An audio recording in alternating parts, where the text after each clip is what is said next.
আজ শোনাচ্ছি কবি সুবোধ সরকারের বেলুর কবিতাটি। আমি একটা কোণায় দাঁড়িয়ে দেখছিলাম দুটি ছেলে গেরুয়া বসন করে মন্দিরের সিঁড়ি মুছছিল।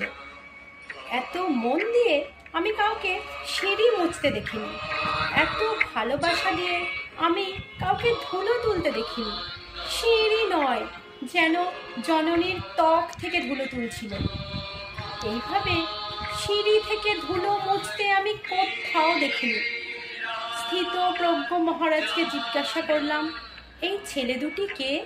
মহারাজ মৃদু হেসে বললেন, একজন নিউক্লিয়ার ফিজিসিস্ট আর একজন IBM-এর 6 লাখ টাকার চাকরি ছেড়ে এখানে এসেছে। সিঁড়ি ধুতে এসেছে। যে সিঁড়ি দিয়ে মানুষ ওপরে ওঠে তা যেন পরিষ্কার হয়। মহারাজ চলে গেলেন।